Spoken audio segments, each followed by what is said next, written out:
제가 오다 보니까 저기 충격적인 이야기를 들었는데, 좀 있으면 할로윈 데이잖아요, 그렇죠? 네, 사실 막 설레어요. 막 이태원 가야지, 홍대 가야지.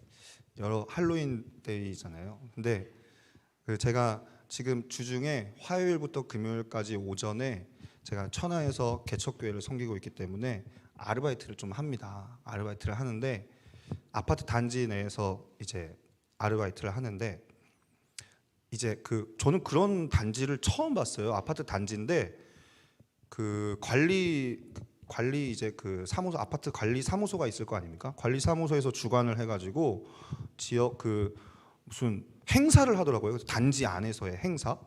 그래서 무슨 장도 이렇게 크게 열리고요. 그리고 또 막 무슨 뭐 에어바운스 길게 늘어뜨려 놔가지고 막 단지 주민들이 참석해서 상품도 타가고, 저녁에는 이제 뭐 호수당 이제 뭐 맥주캔 2개씩을 이렇게 막 아파트 측에서 제공해주고 막 그러더라고요. 그래서 굉장히 이런 아파트도 있구나 했는데, 이제 당연히 이제 할로윈 행사도 빠지지 않고 막 주렁주렁 호박하고 뭐 귀신들하고 이렇게 하고 있더라고요. 근데 너무 충격을, 제가 제 귀를 의심했던 게, 애기들이 막 이렇게 귀신 분장해가지고 사진을 찍는데 이렇게 해서 나는 악마야 막 이러는 거예요. 나는 악마다 막 이러면서 막 사진을 찍는 거예요. 그러니까 엄마가 막 웃으면서 그래, 아니 악마 같지 않아, 넌 사탄 같아 이러면서 막 그래 웃으면서 막 제 귀를 의심했어요. 자기 자식을 더러 막 넌 사탄 같아 이러면서 세상에 그런 저주받을, 죄송합니다. 네, 너무 충격적이었어요. 네, 할로윈의 유래를 알면요, 그럴 수 없습니다. 할로윈은 이게 제가 잠깐 설명을 드릴게요. 할로윈이 왜 할로윈이냐면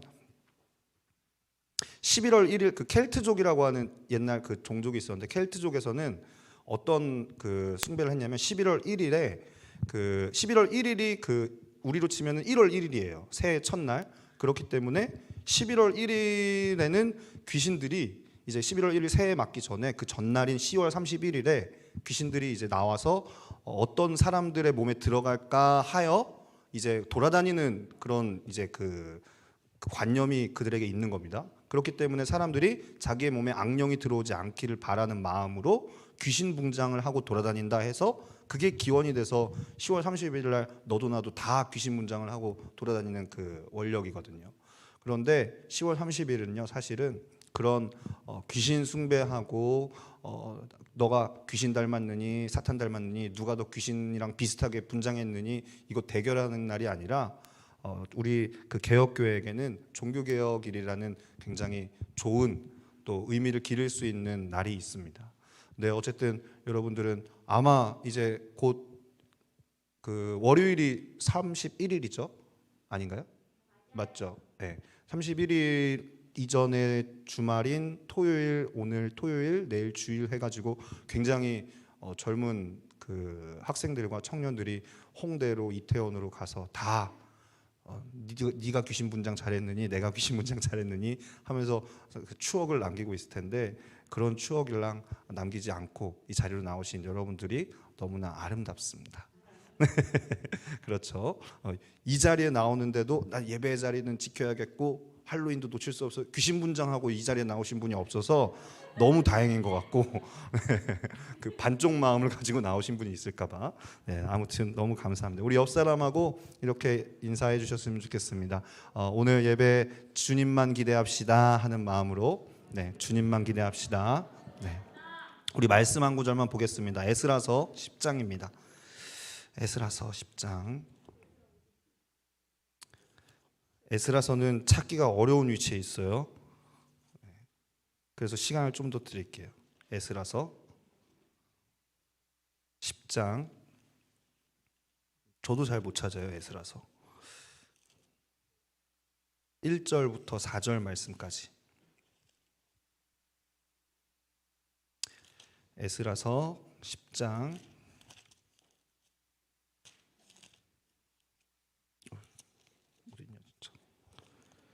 1절부터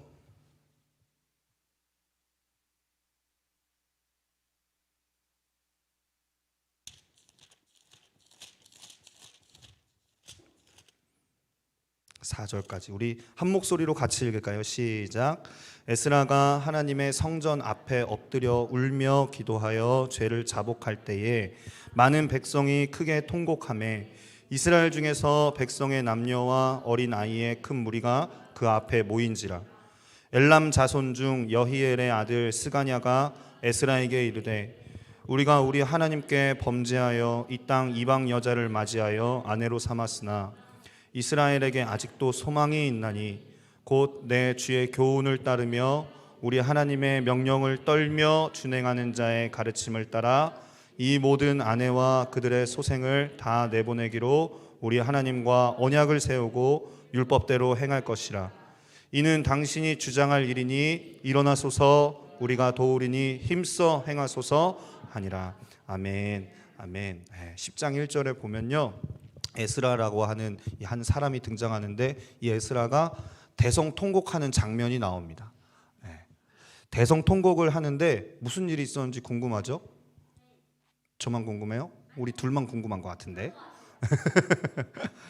에스라가 너무 막 대성통곡을 하면서 시리에 빠져 있는 모습이 나옵니다.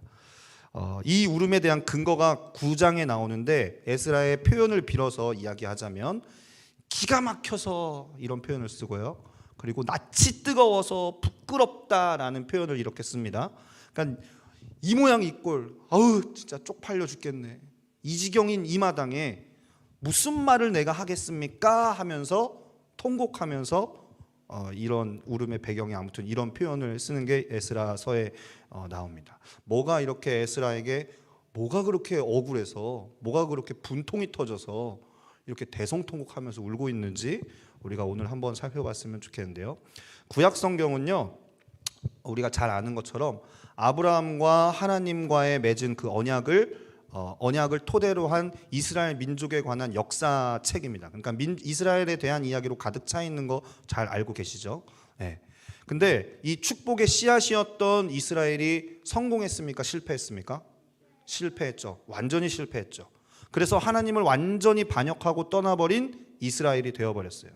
그러니까 결국 이스라엘은 자기 죄값 때문에 망했는데 바벨론의 제국에 의해서 3번에 걸쳐서, 그러니까 완전히 국가로서의 기능을 손실할 정도로 거덜이 난 거죠. 거덜이 탈탈 털린 거죠. 영혼까지. 그러니까 이 바벨로니아 제국의 3번에 걸친 표현에, 성경의 표현에 뭐라고 되냐면은 그들이 가장 최고의 권위라고 생각하고 가장 자랑이라고 생각하는 솔로몬 성전에 자기들이 끔찍히도 극혐하는 돼지 피가 막 뿌려지고 막 유린을 당한 거예요. 그러니까 벌거벗은 수치, 알몸으로 그냥 사람 많은데 내놓는 듯한 거기서 당하는 어떤 유린보다 더 심각한 수준의 수치를 경험한 겁니다. 이런 수치가 없었죠. 완전히 짓밟혀서 이스라엘이라고 하는 나라가 그냥 역사 속에서 사라져 버렸어요. 아예 없어진 거예요. 존재하지 않아요. 그리고 그렇게 70년의 세월이 지났습니다. 근데 이 이스라엘이 바벨론의 제국에 의해서, 대제국이었던 바벨론에 의해서 망해갈 때 당시에 이스라엘에 사역하고 있었던, 그때 당시에 활동했던 선지자가 우리가 잘 아는 예레미야라는 형님이 있습니다. 예레미야 아세요? 예레미야. 예리미 말고 예레미야. 예레미야라는 선지자가 있었는데 예레미야 하면은 수식어가 붙습니다. 어떤 수식어인지 아세요? 예레미야 하면 이런 선지자. 네? 역시 교회 밥을 많이 드셔서 잘 아세요. 여러분들보다 교회 밥을 2배 이상은 드신 분들이기 때문에 잘 아시는 거예요.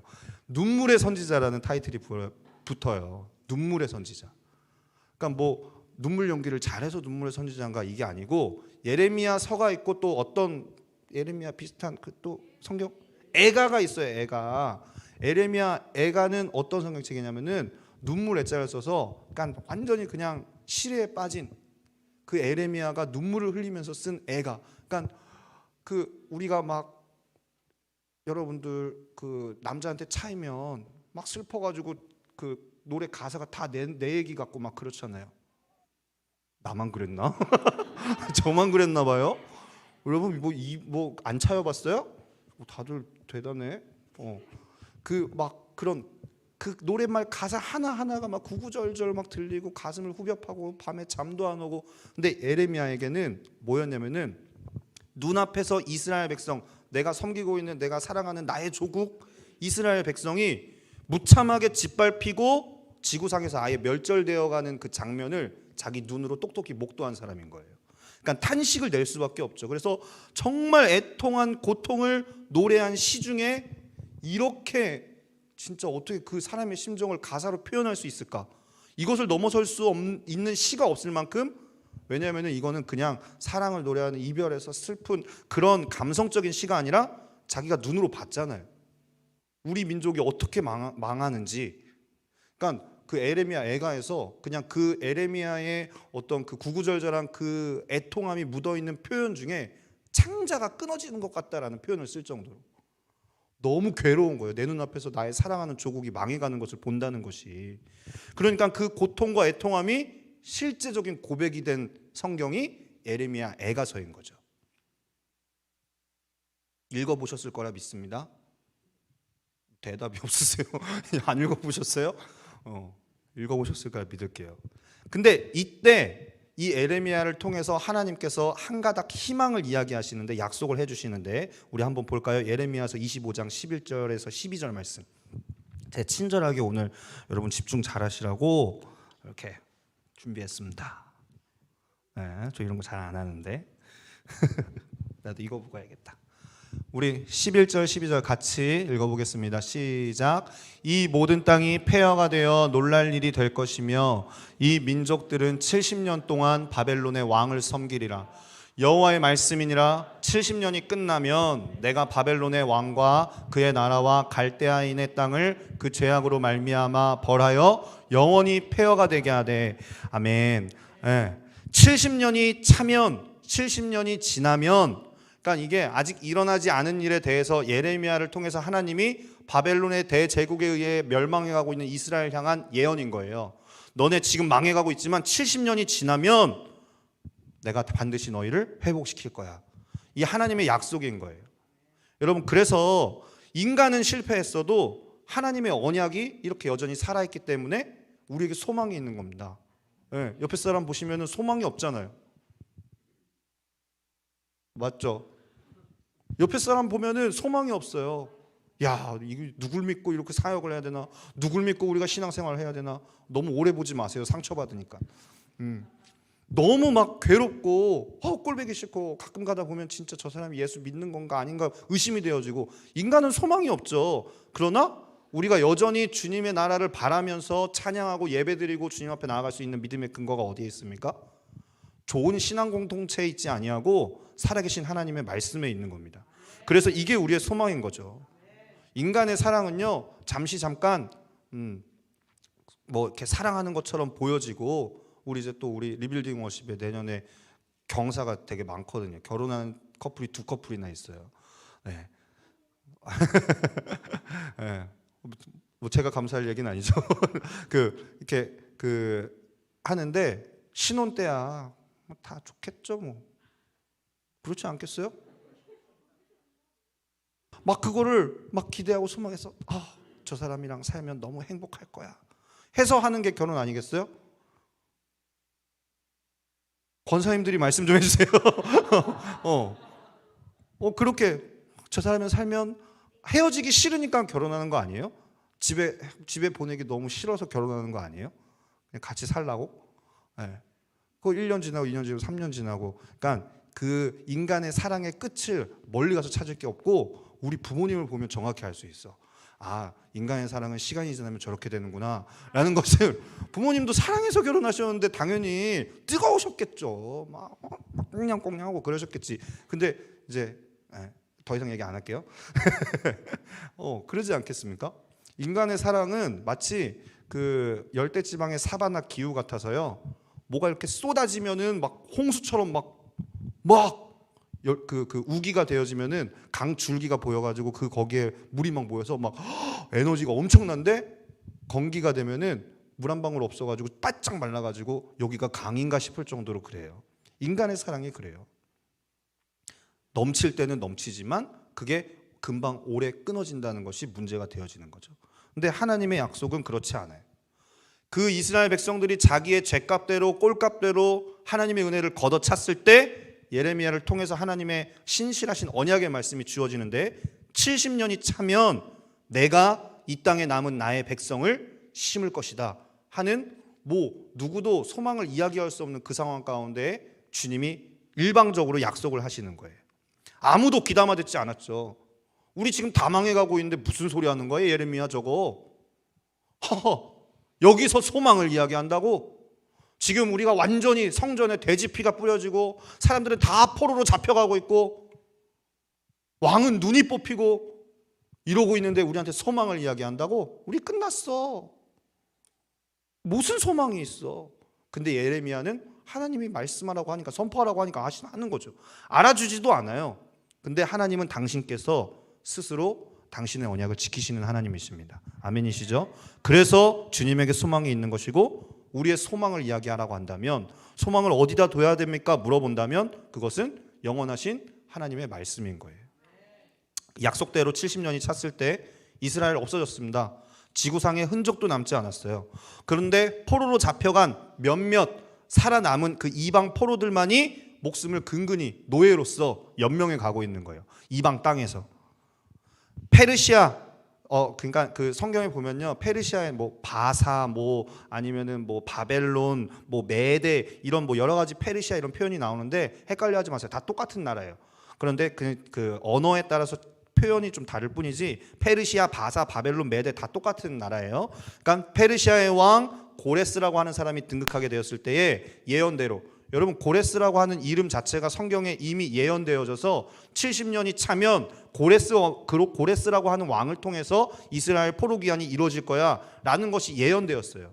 그러니까 이게 어떻게 성경이 이거는 주작이 있을 수 없구나. 우리가 알 수 있는 게 무엇이냐면은 하나님의 약속이 그대로 실현되었다는 것을 우리가 알 수 있는 거죠. 예언대로 바벨론 포로 귀환을 이 고레스 왕을 통해서, 고레스 왕이 이미 태어나기도 전에 예언되어진 이 말씀대로. 그래서 이 왕이 예루살렘으로 너네 돌아가라, 그냥 너네 이제 돌아가서 하나님의 영광을 다시 한번, 너네 그 찬란한 과거가 있지 않느냐, 너네 한번 좀 다시 한번 재건해봐라 해가지고 다시 시작할 사람이 있느냐는 이 말에 용기를 낸 영웅적인 몇 사람이 있었는데, 그 사람들이 하나님의 영광을 다시 회복할 사람들이 다시 돌아가서 처음에 1차 포로 귀환을 한 이 백성들이 통곡을 하면 얼마나 감격스러웠겠어요. 해방이 된 날이잖아. 해방이 돼서 이제 다시 무너진 이스라엘을 재건할 수 있는 첫 기초의 돌을 놓는 자리 아니에요.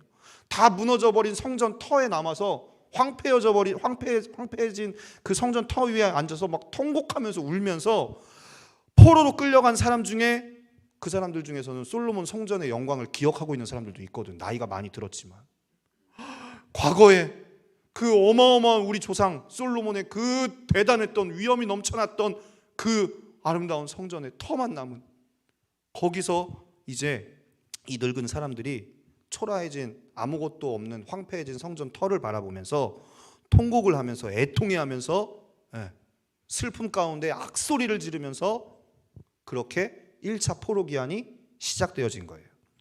우여곡절이 많았지만 아무됐든 성전 봉헌식을 행함으로 마침내 1차 포로 귀환이 끝나게 되었습니다. 그리고 이 오늘 본문 읽은 말씀의 배경이 되는 게 이 1차 포로 귀환이기 때문에 제가 잠깐 설명을 드렸어요.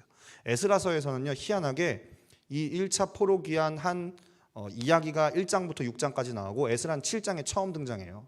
10장까지밖에 없는데, 그러니까 거의 에스라는 거의 그 겉절이 같은 느낌인 거죠. 에스라서인데 에스라가 7장에 등장한다니까요. 10장밖에 없는데 희한해요. 아무튼 이 에스라라고 하는, 이 이야기의 배경이 되는 에스라서인데, 이 에스라라고 하는 사람 학사였고요, 제사장이었습니다. 그리고 페르시아 제국의 고위 관직이었습니다. 그러니까 고위직 서기관이었습니다. 그러니까 이 말을 오늘날로 치면은 이민 성공한 거예요. 다른 나라 땅 가서 고위 관직을 하고 있으니까 이민 성공한 거죠. 자신의 입심양면 다 이뤘습니다.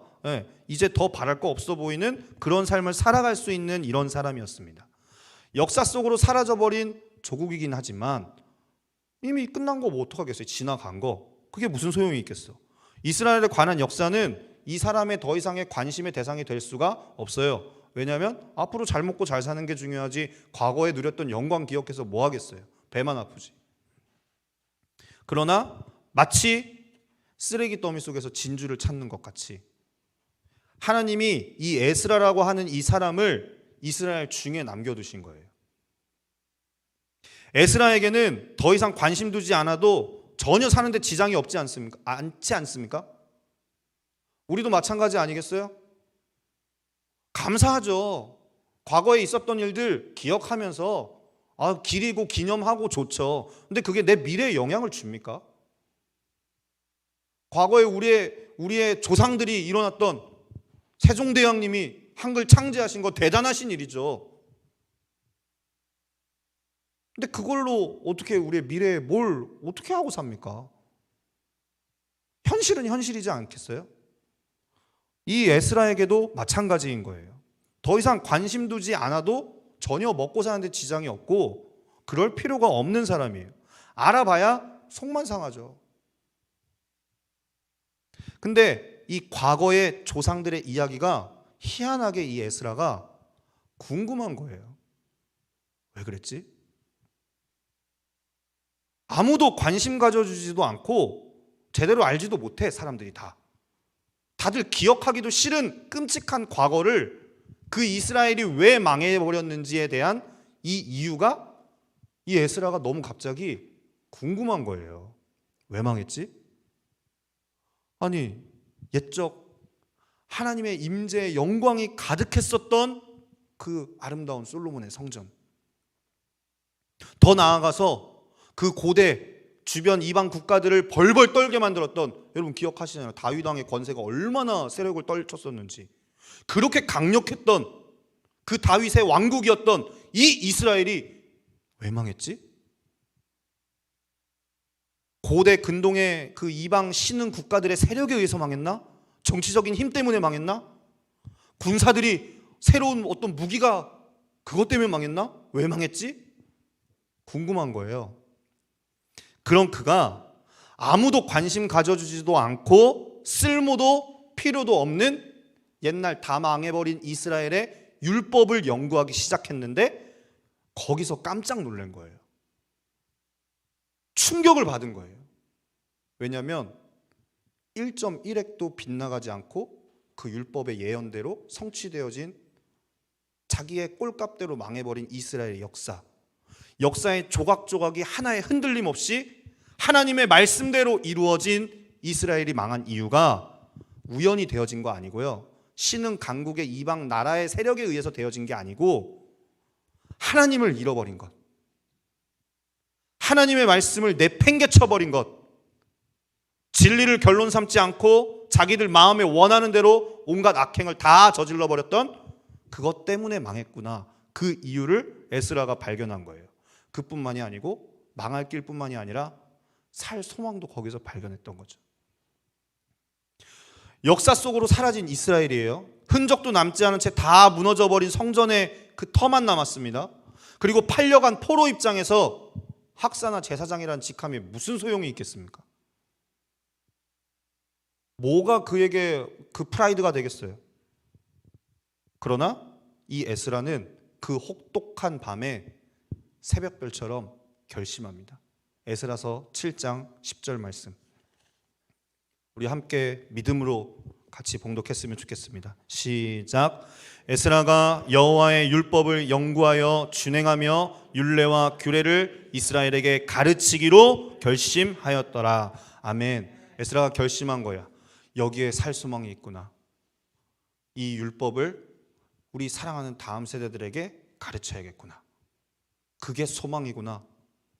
여기에 소망이 있구나. 이스라엘 망한 이유가 그거라면 그거를 다시 회복해야겠구나. 인기 있었을 시절이었던가요? 사람들이 그렇습니다. 에스라 그럽시다. 역시 하나님의 말씀의 진가를 알아보는 당신이군요. 하나님의 말씀이 필요합니다. 우리에게는. 이러면서 인기 있었을 시절이었습니까? 분위기 맞춰지는 시절이었어요? 아니에요. 아무도 안 알아줘요. 그러나 그는 보이지는 않지만 하나님의 언약을 붙잡았어요. 왜냐? 역사의 키가 어디에 있는지 깨달아 알았거든요. 그 키가 어디에 있습니까? 바로 살아계신 하나님. 에스라가 2차 포로 귀환을 준비하면서 이제 주님을 사모하는 몇몇 몇 안 되는 그 사모하는 사람들을 데리고 그 당시에 왕이었던 아닥사스다 왕. 이 아닥사스다 왕도 참 대단해요. 왜냐하면은 이 아닥사스다 왕이 에스더 아시죠? 에스더 그 여왕, 그렇죠? 죽으면 죽으리라 이러면서 이렇게 담대하게 아주 장군 같은 그 아주 아름답게 생기신 그 에스더의 의붓 아들이 아닥사스다 왕이에요. 그러니까 엄마한테 어떤 교육을 철저히 받은 것 같아. 그러니까 이런 그 이스라엘의 회복을 위해서 그 앞장서서 이제 조서도 다 내려주고 그러지 않았겠어요? 아무튼 이 아닥사스다 왕 때에 이 사람이 포로기안을 웬만한 어떤 그 이스라엘 중 제사장들보다 훨씬 더 나은 모습으로 성경을 읽어보면요, 아닥사스다 왕이 이방 왕인데 근데 막 코치를 해줘요. 옆에서 어떻게 해라. 그건 좀 위험하지 않겠냐? 이렇게 하는 게 훨씬 더 좋지 않겠냐? 하면서 적극적으로 2차 포로기안을 준비하는 이 에스라를 도와줘요. 그러니까 이 포로기안을 명령하면서 너네 하나님의 성전 그리고 너네가 드렸었던 이 예배를 회복하고 앞으로는 하나님 앞에 정말 신실하게 잘 살아라. 알겠지? 쓸데없는 짓 하지 말고 다시 그런 망해가는 전철을 밟으면 절대 안 돼. 이렇게 이방 왕이 오히려 선민이었던 이스라엘 코치를 해줬어요. 그러니까 오늘날로 따지면 이거죠. 세상이 교회대로 너네 그렇게 살지 마. 앞으로 그러면 안 돼. 알겠지? 너네 하나님 믿는다며, 예수님 믿는다며, 그럼 그러면 안 돼. 알겠지? 세상이 그렇게 코치를 해주는 거예요. 지금 똑같아요. 그러니까 얼마나 이스라엘의 모습이 형편이 없었으면 이방 왕이 코치를 해주니까 너네 신앙생활 이렇게 하는 거야. 믿음으로 사는 건 이렇게 사는 거야. 교회가 세상 걱정을 해야 되는데 세상이 교회 걱정하는 이 거꾸로 된 판이랑 너무 닮아 있는 거죠. 많은 성전에 바칠 예물들을 함께 주었습니다. 그리고 사람들을 데리고 이제 2차 포로기안을 준비하는 과정에서 여러분 그 고대 사회니까 얼마나 험하겠어요. 보물을 가득 싣고 가는 길에 만나게 될 위험들이 당연히 도사리고 있겠죠. 뭐가 있었을까요? 강도, 산적, 여러 노상의 실제로 그런 일들이 많이 있었으니까 험한 세상이었는데 그 가는 길에 호위 군사들이 그 아닥사스닥이 적극적으로 이제 지원을 해주니까 호위 군사 몇 명 붙여가지고 가면 더 안전하지 않겠어요? 근데 에스라가 왕한테 호위 군사들을 가는 길만 데려다 달라고 요청하면 되는데 그렇게 하지 않았어요. 왜냐면은 차마 자기 말을 뒤집는 게 되잖아. 그 에스라가 그 왕에게 요청할 때는 하나님이 우리 함께 하셔서 이거를 반드시 2차 포로기안을 성공적으로 이끌어 주실 거다. 주님이 하실 거다. 했는데 그런데 가는 길에 어떻게 될지 모르니까 좀 이렇게 호위병 좀 세워주세요. 이러면은 자기 말을 뒤집는 게 되니까 얼마나 순수한 믿음으로 그 일들을 감당했었는지 알고 있는 거예요. 차마 자기 입으로 하나님 살아계시다라고 이렇게 이야기했는데 군사를 요청하는 것 자체가 너무 부끄러워했다는 말이지. 그러니까 얼마나 순전한 믿음으로 이 일들을 주님을 사랑하면서 준비했는지 에스라의 마음이 보이는 거예요. 에스라가 이 아하와 강가에서 수일을 금식하면서 이 떠날 길 가운데 하나님 은혜가 필요합니다. 무사히 도착하게 해주십시오. 그래가지고 기적같이 보물 하나 잃어버리지 않고 잘 도착을 했습니다. 예루살렘에 마침내 무사히 도착했습니다. 그리고 감격스럽게도 잃어버렸던 그 조상들의 땅에 도착해서 그 구원의 감격, 잃어버린 이스라엘을 회복시킨 하나님의 열심, 감격하고 또 감격했죠. 이야, 주님 정말 주님 감사합니다. 주님의 약속대로 우리가 이 땅에 다시 회복하러 왔습니다. 이거 우리가 잘해서 우리가 막 하나님께 이쁘게 보여서 이렇게 된 게 아니고 그냥 하나님이 약속하셨으니까 약속 지키신 거 하나님의 열심입니다. 근데 그렇게 며칠 동안 막 감격에 젖어가지고 이게 생신가 꿈인가 이렇게 감격에 젖어있던 이 에스라가 이제 그 땅에 정착했으니까 1차 포로기안한 사람들에 의해서 뭐 얘기를 좀 듣지 않았겠어요? 이 상황을 하루 이틀 3일 듣다 보니까 더 이상은 물러날 수 없는 마지막 은혜라고 여기고 여기 온 사람 아니에요.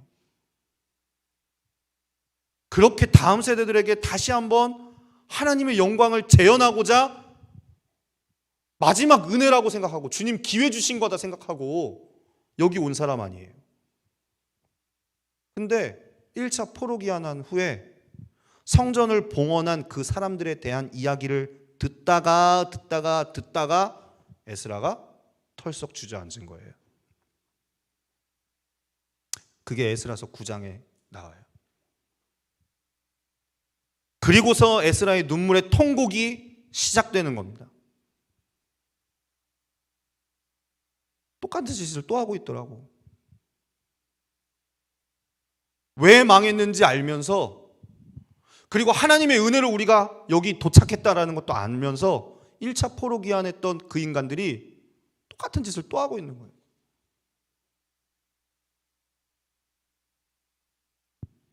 근데 여러분, 이렇게 얘기하면 1차 포로 기한한 사람들 우리가 막 씹게 돼. 근데 그러면 안 돼요. 왜냐면요, 사실 이 포로 기한이라고 하는 이 얘기는요, 사실 1차 포로 기한에 참여했던 사람들, 이 사람들 대단한 사람들입니다. 우리가 무시할 수 없어요. 70년 동안 다 망해버린 그 세월에 예루살렘 흔적도 없이 그냥 폐허가 된 채로 이스라엘이라는 이름이 말 그대로 땅에서 없어졌잖아요. 지도상에서 지워져 버렸잖아. 그런데 거기에 우리보다 더 사실은 멀 것처럼 느껴지는 옛날 이스라엘의 영광, 그 영광을 생각하고 하나님의 언약을 기억하고 거기에 내가 한번 가보겠습니다 이렇게 왔으면요, 이 사람들이야말로 사실 역사의 희망 아니겠어요? 그런데 이스라엘의 희망이었던 이 사람들이 엉망진창이 되어버린 거지. 9장 1절에서 2절만 1차 포로 기한한 그 사람들의 죄악의 내용이 나오는데, 같이 봅시다. 에스라서 9장 1절에서 2절 같이 읽어보겠습니다. 시작. 이 일 후에 방백들이 내게 나와 이르되 이스라엘 백성과 제사장들과 레위 사람들이 이 땅 백성들에게서 떠나지 아니하고 가나안 사람들과 헷 사람들과 브리스 사람들과 여부스 사람들과 암몬 사람들과 모압 사람들과 애굽 사람들과 아모리 사람들의 가증한 일을 행하여 그들의 딸을 맞이하여 아내와 며느리로 삼아 거룩한 자손이 그 지방 사람들과 서로 섞이게 하는데 방백들과 고관들이 이 죄에 더욱 으뜸이 되었다 하는지라. 이 이야기를 다 듣고는 에스라가 너무나 기가 막혀서 5절에서 6절을 고백하는데, 5절 6절을 한번 찾아보겠습니다. 여기 제가 안 쓴 것 같아요. 썼네요. 한번 같이 읽어보겠습니다. 이 얘기를 듣고 에스라가 너무 기가 막혀서 이렇게 고백해요. 함께 읽겠습니다. 시작. 저녁 제사를 드릴 때에 내가 근심 중에 일어나서 속옷과 겉옷을 찢은 채 무릎을 꿇고 나의 하나님 여호와를 향하여 손을 들고 말하기를 나의 하나님이여, 내가 부끄럽고 낯이 뜨거워서 감히 나의 하나님을 향하여 얼굴을 들지 못하오니 이는 우리 죄악이 많아 정수리에 넘치고 우리 허물이 커서 하늘에 미침이니이다. 이스라엘이 망한 이유는요, 딱 하나였어요. 바벨론도 아니고 아시리아도 아니에요. 고대 제국의 힘에 그것 때문에 그렇게 된 거 아닙니다. 열왕기 상, 열왕기 하, 에스라서, 역대상하 계속해서 성경이 우리 가운데 하고 싶은 말이 있는데, 하나님에게서 이스라엘이 멸망하고 이 땅에서 당한 이유는 모세의 율법에 명확히 말씀한 하나님의 법도를 떠난 일이며 하나님의 얼굴을 무시한, 바로 그 예측 가능한 망할 길을 선택한 우리의 망할 짓 때문에 그런 거지, 열강 때문에 망한 것이 아니라는 거예요. 이것이 역사적 우리 성경적 사관이며 이게 하나님을 믿는다고 말하는 우리가 아는 바의 귀결인 겁니다. 여기서 제가 설교를 마치고 내려가면 얼마나 암울합니까? 그래서 소망을 이야기합니다. 여기 우리에게 소망을 말하여 주는데, 여러분 감사하셔야 돼요. 우리에게 아직 소망이 남아있어요. 딴 말로 소망을 말하지 않아요. 그게 뭐냐면 하나님의 말씀으로 말미암아 떠는 자, 곧 내 주의 교훈을 따르며 우리 하나님의 명령을 떨며 준행하는 자. 이 이야기를 듣고 에스라가 미쳤다, 너네 다 미쳤다, 우리 끝났다, 이제 마지막 은혜를 이렇게 걷어찰 수 있느냐? 왜 망했는지 알면서, 어떻게 이스라엘이 70년이 차서 은혜로 이렇게 회복되었는지 알면서 똑같은 짓을 또 저질러? 망할 길로 갔던 거 그것 때문인 거 알면서 똑같은 짓을 또 저질러? 끝났다. 주님, 우리 망했습니다. 우리 끝났습니다. 소망이라고는 없습니다, 이제. 근데 거기서 이 에스라에게 나온 그 부끄러운 1차 포로 기한을 한 이 인간들이 그 에스라의 모습을 보고 나와서 이렇게 고백을 하는 거예요. 에스라요, 우리에게 아직 소망이 있습니다. 당신 앞에, 우리가 여기 당신의 하나님의 말씀을 두려워 떠는 그 당신 앞에 우리 가슴이 두려워 떨며 몇 안 되지만 하나님의 말씀 앞에 두려워 떨며 여기 서 있는 우리가 희망이지 않겠습니까? 우리 엎어졌습니다. 당신 말대로 맞습니다. 우리 꼬라지 누가 누구 뭐라고 할 수 없습니다. 우리 죄 지었습니다. 우리 부끄럽습니다. 아무도 누구도 정죄할 수 없습니다. 내 꼬라지가 마찬가지인데, 복음하는 우리의 모양이 이 모양인데, 그러나 에스라여, 소망이 있습니다. 당신 앞에 우리가 여기 모여 섰습니다. 하나님을 두려워 떠는 당신 앞에, 하나님을 두려워 떠는 그 말씀을 두려워 떠는 우리가 여기 있습니다. 돌이키겠습니다. 우리 꼬라지는 이래도 주님 없이는 못 삽니다. 하나님 없이 못 살아요. 우리 넘어졌습니다. 실패했습니다. 그러나 소망이 있습니다. 에스라여, 일어나소서. 우리가 도울이니 힘써 행하소서. 힘써 행하소서. 복음의 증인이여 일어나소서. 하나님 말씀에 두려워 떠는 자여 일어나소서. 우리도 당신과 함께 하나님 편에 서겠습니다. 꼬라지는 이 꼬라지가 됐어도, 정말 어디 가서 부끄럽고 대놓을 수 없어도, 그러나 우리는, 우리의 마지막은 하나님 없이는 못 삽니다. 당신과 함께 주님 편에 서겠습니다. 일어나 행하소서. 말씀을 밝히 하는 당신께서 하나님이 우리에게 주신 말씀이 무엇인지 복음을 밝히 우리에게 말씀해 주십시오. 그러면 헤어지라면 헤어지겠고, 끊으라면 끊겠고, 잘라내라면 잘라내겠고, 털을 허물라면 허물겠습니다. 그리고 다시 시작하겠습니다. 우리에게 말씀해 주옵소서. 말씀해 주소서. 말씀해 주소서. 1517년에 마틴 루터가 종교개혁의 횃불을 들어 올렸습니다. 이를 통해서 목마르던 영혼들의 심령에 불이 붙어 타올랐고 세계 역사의 흐름이 바뀌게 되었습니다. 근데요, 그거 100년밖에 안 갔어요.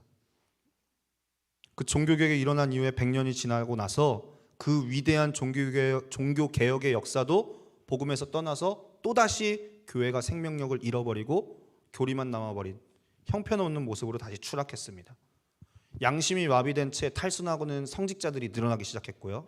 술 취함, 방탕함, 여기에 빠져버린 평신도들, 실천적인 경건을 다 잃어버린, 어느덧 이신칭이 교리만 붙들고 믿기만 하면 돼, 믿기만 하면 돼, 그거를 붙든 채 냉랭한 모습만 남아버린 교회, 스콜라 신학을 모방하면서 신학 논쟁에 빠져서 네 말이 맞다, 내 말이 맞다 일삼는 신학교, 그런 모습이 마치 1차 포로기가 난 후에 또다시 무너져버린 이스라엘 모습과도 같아요. 바로 그때에 이 루터파에 속해 있던 슈페너라고 하는 사람이 있었는데, 이 슈페너가 1675년에 교회 개혁 프로그램을 담은 경건한 열망이라는 책이 있습니다. 고전 책인데 여러분도 한번 읽어보시길 좀 추천해드립니다. 경건한 열망이라는 책을 통해서 정치 지도자들부터 시작해서 권력층, 목회자, 일반 성도들에게 이르기까지 그들 안에 있는 개신교적인 내부 부패, 그것을 지적했어요.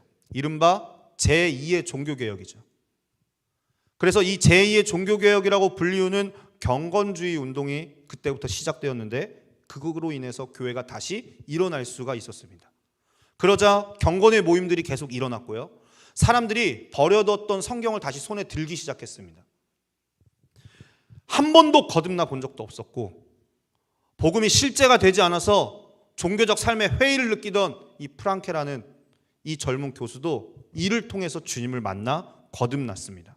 그리고 그 교수가, 아는 것 많은, 그 지식 많은 그 자가 바울처럼 자신이 추구하던 모든 세상적 이론과 지식을 똥처럼 여기고 하나님을 떠난 지성, 기독교적인 활동, 거기에 반기를 들기 시작했습니다. 그래서 이 두 사람, 슈페너와 프랑케라고 하는 이 두 사람이 중심이 돼서 1694년에 할례 대학이라고 세워졌고, 이 할례 대학은 제2의 종교개혁이라 불리우는 이 경건주의 운동의 요람이 되었어요. 소망이 없던 도시가 술과 폭력으로 쩌든 이 저주의 땅에 불과했던 이 할례라고 하는 도시에 오직 말씀에 목숨 건 사람들이 일어나기 시작했고, 생명으로 거듭난 자들이 점점 늘어났습니다.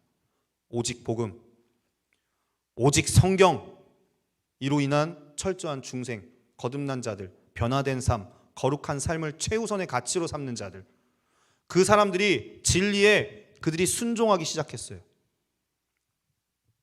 하나님께서 이렇게 진리에 순종하는 자들을 당연히 사용하시지 않으셨겠습니까? 하나님 결코 일꾼을 놓치지 않으시는 분이시기 때문에. 여러분, 그래서 언제나 그랬듯이 주님의 교회는요, 진정으로 복음 앞에 돌아가 서는 복음이 실제가 된 자들을 통해서 지금도 생명력 있게 전진해 가고 있고, 그리고 힘 있게 전진해 갈 수밖에 없어요. 하나님이 쓰시는 사람들은요, 대단한 영웅이 아닙니다. 이 사람이에요. 하나님 말씀에 두려워 떠는 자, 복음과 운명을 함께하는 자,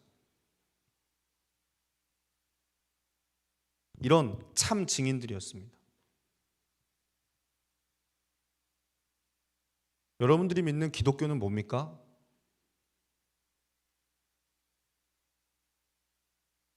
중연불인가요? 관념일까요?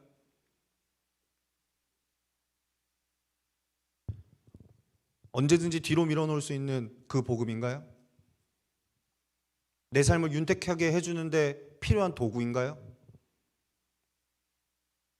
여러분이 생각하는 경건이란 것은 무엇입니까?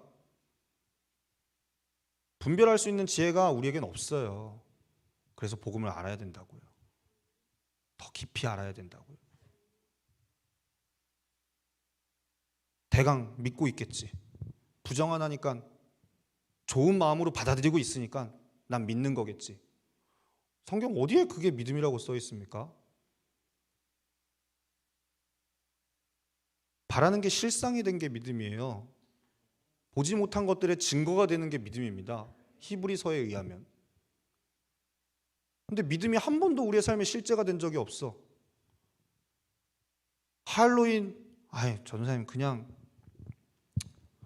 풍습이잖아요. 뭐 거기에 내가 뭐 온통 뭐 전심을 쏟겠다는 것도 아닌데 그냥 좀 즐기자는 거 아닙니까? 할 말이 없죠. 할 말이 없어. 제가 오늘 저희 교회 집사님하고 점심을 먹고 그 집사님이 그런 얘기를 하시길래 막 화를 내고 나왔어요. 그리고 집사님이 계산하셨지. 제가 먼저 나왔으니까.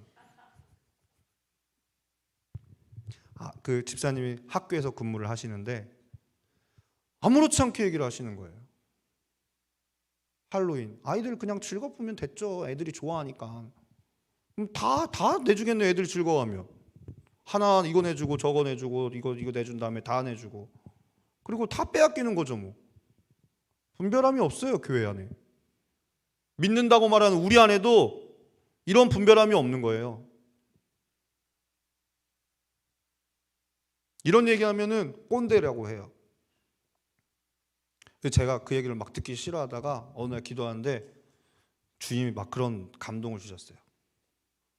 꼰대 하면 되잖아. 그래서 할렐루야, 꼰대 하겠습니다. 아니 진리를 쏘아오고자 하는데 꼰대가 되라면 꼰대가 되는 거죠.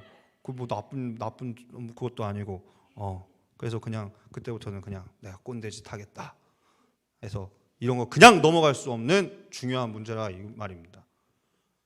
복음이 실제가 안 되고 하나님께서 우리 가운데 허락하여 주신 그 놀라운 은혜들을 경험하는 데 있어서 방해가 되어 수 있는 모든 것들을 차단해야 하며, 우리가 믿는다고 말하는 기독교가 연불 같은 주문이 아니기 때문에, 그리고 죽은 신학 교리는 더더욱 아니기 때문에. 왜냐하면 여러분, 기독교는요 사회적 용어로 정의하는 종교 중에 하나가 아니라 생명입니다. 생명이에요. 생명 그 자체예요. 예수 그리스도는 관념의 신 따위가 아니라 살아계신 하나님이시잖아요. 우리가 그와 같이 고백하지 않습니까? 갈라디아서 2장 20절, 우리가 그 믿음의 고백을 우리가 생명으로 고백하는 그리스도인이라면은 물러섬이 없어야죠. 한치도 있어서는 안 되죠. 헛된 자아에 속아서 살아왔던 옛 생명의 너울을 벗어던지고 버리고 예수 그리스도와 함께 죽은 그 십자가의 명백한 실제를 붙들고 진리 그 자체이신 예수 그리스도 그 오직 그분의 말씀에 목숨 건, 생명을 건, 운명을 건. 우리 아까 마지막 같이 찬양했던 그 찬양을 교회에서 찬양했더니 싱어하시는 집사님이 막 그러세요. 가사가 무서워요, 전도사님. 목숨을 걸어요, 운명을 걸어요. 막 너무 무서워요, 가사가. 그 집사님이 할로윈 집사님이에요.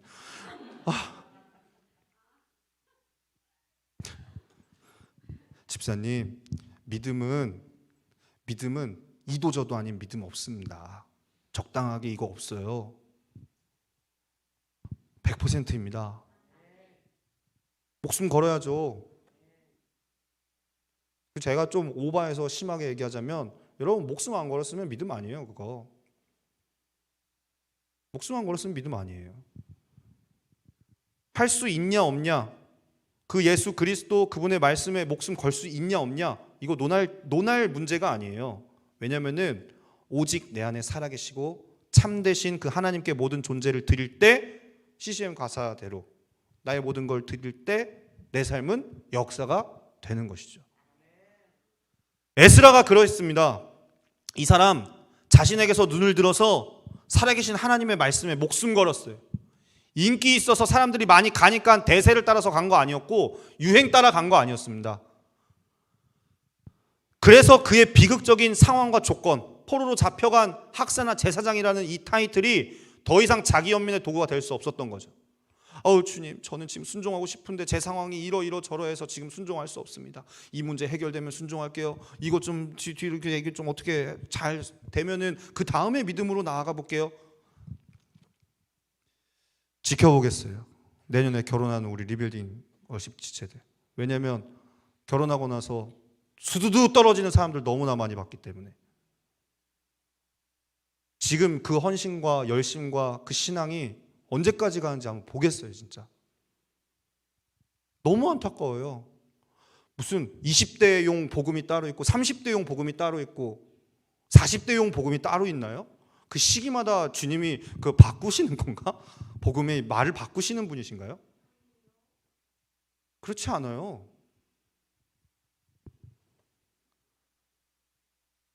우리가 할 일은요 오직 하나입니다. 지금 당장 순종의 걸음을 내딛는 거예요. 슈페너와 프랑케, 그들의 순종을 통해서 어떤 일이 일어나는 줄 아세요? 핸델이라고 하는 사람, 조지 뮬러, 귀칠라프, 진젠도르프 백작, 이런 등등등 수많은 하나님의 사람들이 할례 대학을 통해서 배출되었어요.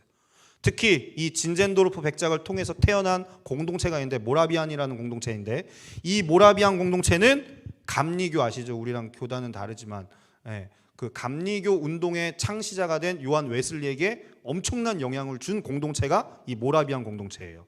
그로 인해서 영국 교회가 위기에서 벗어날 수 있었다고요. 또 변하지 않을 것만 같았던, 여러분 대학 다니시는 분들 있을 텐데, 대학교가 복음화 되어질 수 있습니까 없습니까? 있죠. 그렇죠. 살짝 주님이 하시면 있어요. 왜냐하면 그 역사를 우리가 경험했고 보았고 기억하고 있기 때문에 그래요. 누구도 부인할 수 없는 그 부흥을 경험할 수 있었어요. 불과 한 세기 만에 여러분 이런 일들이 있었다니까요. 영적 대각성 운동이 캠퍼스 안에 일어난 거예요. 정말 작은 씨앗 하나, 그 씨앗 하나를 통해서 하나님이 위대한 세기를 이뤄내신 거예요. 전도사님, 그건 왜곡이지 않습니까? 그 당시에 조선은 뭐하고 있었습니까? 여러분, 그게 더 놀라워요. 그 모든 일을 행하신 것이 우리 조선인, 한국인 입장에서 바라보면 그 모든 일을 행하신 우리나라에 복음이 들어오고 그 모든 일들을 준비하신 과정이 그 서구교회 기독교 역사와 맞물려 있다는 것을 깨달으면 소름이 돋지 않을 수가 없어요. 왜냐하면 이 놀라운 축복들 때문에 미전도 종족이었던 조선 땅에 130여 년 전에 복음을 들고 찾아오는 청년들이 생기기 시작한 거거든요. 이 캠퍼스 안에 이 영적 대각성 운동이 일어나면서 어떻게 보면 우리 관점으로, 우리 주관적으로 내 입장에서만 나만 생각해서 보자면은 내가 지금 이렇게 복음을 들고 전할 수 있었던 그 근거가 바로 이렇게 순종한 슈페너, 프랑케, 경건주의 운동의 표본이었던 그 사람들, 나랑 아무런 상관없을 것 같은 그 사람들이 그 믿음의 걸음 한 걸음 순종했던 그 대가로 우리가 이 모든 것들을 누리고 있는 거예요. 우리 한국교회가 그 씨앗이 맺은 놀라운 열매가 되어진 거예요. 그렇다면 이 세계 기독교의 역사 속에서 이렇게 이루다 말할 수 없는 특별한 영광을 누렸다고 말하는 이 한국교회는 지금 어떻습니까? 주여가 나오죠. 우리 한국교회 세계 진짜 교회 기독 역사상에서 이런 희한한 경험을 한 민족이 많지 않아요. 서구교회가 2000년 동안 경험했던 걸 우리 100년 만에 다 경험했잖아요. 예수님이 승천하시고 생겨난 그 초대교회로부터 시작되어진 서구교회의 역사가 2000년의 역사가 한국교회 100년 안에 다 담겨 있다고요. 주님이 뭐가 그렇게 급하셔서 유럽의 교회들은 2000년 동안 일어나오신 그 열매들을 한국교회에게 무슨 특별한 은혜를 주셔서 100년 만에 그걸 다 이뤄내셨냐고요. 그 누구도 부인할 수 없는 부흥을 대한민국이 경험하지 않았습니까? 불과 한 세기 만에, 100년 만에 1000만 성도? 그 당시 대한민국 인구가 4000만이었는데 4분의 1이 기독교인이라는 얘기인데 100년 만에 일제 36년 6.25 전쟁 이거 경험하면서 기독교가 나가 떨어질 만도 했었는데 그런 고난을 경험했고 전쟁 후에 잿더미에서 이른바 한강의 기적이라고 불리우는 우리나라처럼 산업 발달을 빨리 이룬 나라가 어디 있어요? 이거 뭐 그냥 우리가 열심히 뚝딱뚝딱 해가지고 잘 된 걸까요? 이 경제 번영도 우리가 누리게 되었고요. 게다가 선교 열정도 유독 남달라서 3만여 명의 선교사들을 전 세계 180여 개 국가에 파송한 전 세계에서 2위예요. 우리나라가 선교사 파송국가 미국 다음으로. 이런 엄청난 열매들이 맺은 이 한국교회, 우리 교회에 지금 어떻습니까? 우리 교회는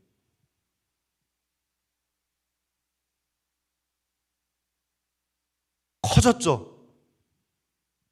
거대한 모습으로 우리 앞에 서 있는 이 한국교회의 모습에서는 미안하고 죄송한 얘기지만 눈을 씻고 찾아봐도 복음의 영광에 사로잡혀서 거룩한 영혼을 가졌던 초대교회의 모습은 찾아보기 힘듭니다. 오히려 바벨론의 웅장함이 있는 것 같고요. 바벨론의 화려함이 있는 것 같고 막 형형색색 꾸며놓은 종교적인 냄새만 나는 것 같아요. 영혼 없는 신학 교리, 생명을 떠난 외식, 감격 없는 예배, 무감각한 영성, 하나님 경외함이 눈꼽만큼도 없는 성직자들, 이익에만 혈안이 된 장사치들이 판을 치는 성전,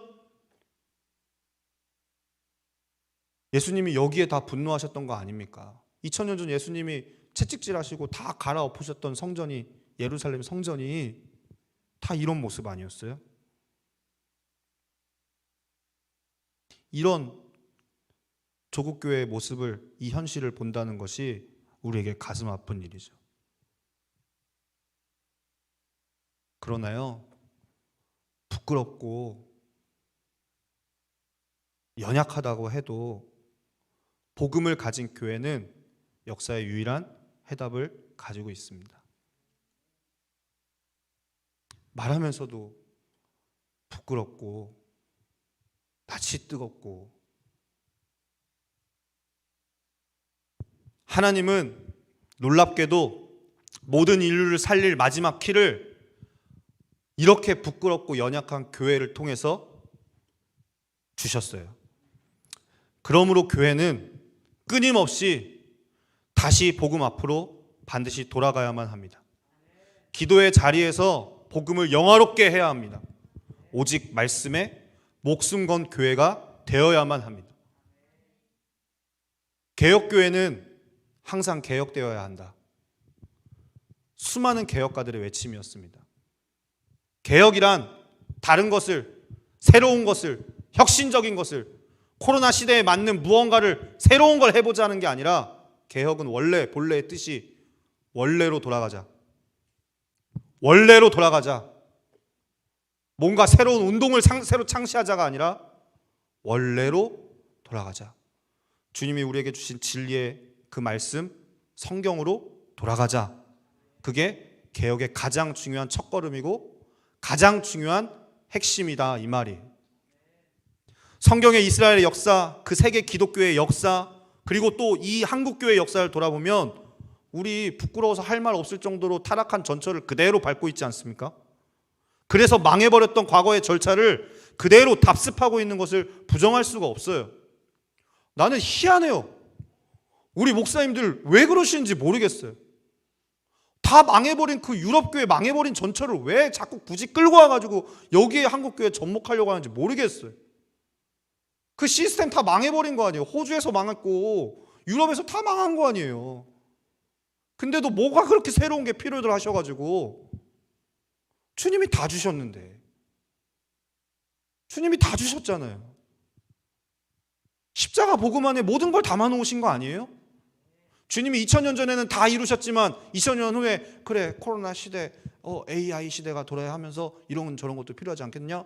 복음은 참고용으로 쓰고 너희들 시대에 맞게 형편에 맞게 바꿔가지고 그렇게 사용해야지. 이렇게 주신 게 복음인가요? 무슨 복음을 우리가 그렇게 알고 있다는 거예요?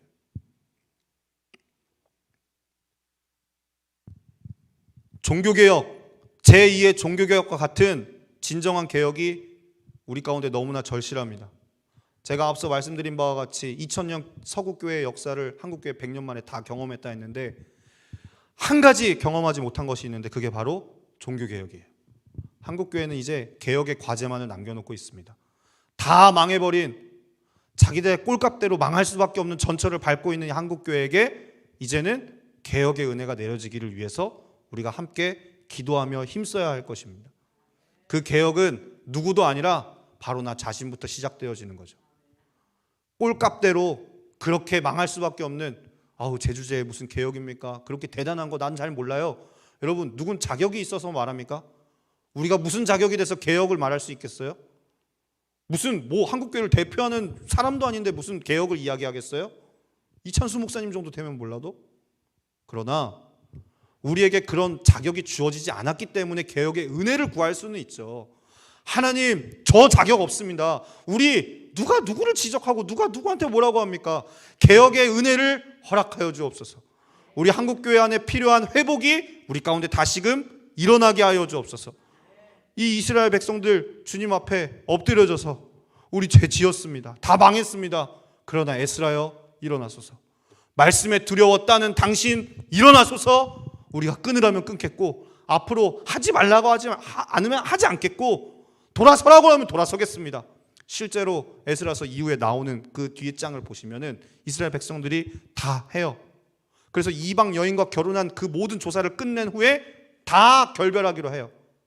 물론 그 와중에도 하나님 경외함을 잃어버려서 그 약속을 지키지 않는 인간들이 덜어 남아 있었지만, 그럼에도 불구하고 어차피 망할 거, 어차피 얘기해도 안 될 거 우리가 못하러 그 일을 합니까? 이렇게 얘기하지 마시고 우리가 한국교회를 사랑한다면, 우리가 섬기고 있는 우리의 모 교회를 사랑하고 있다면 이 교회가 다시 복음 앞에 서서 주님 앞에 그 은혜의 영광을 누리기까지 이 일들을 감당해야 되지 않겠습니까? 우리만 잘 살면 되나요?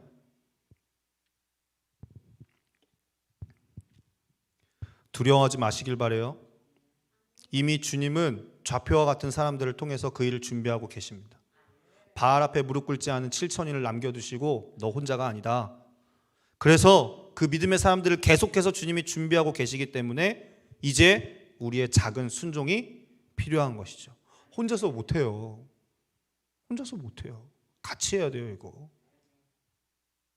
그래서 이 복음 집회가 그런 복음의 증인들을 위한 위로의 터가 되었으면 좋겠고, 나 혼자 싸우고 있지 않구나. 와, 우리와 같은 기도를 하는 사람들이 여기 있었구나 하는 그런 자리가 우리 이런 자리가 되었으면 좋겠습니다. 우리 같이 그거 위해서 우리 기도하겠습니다.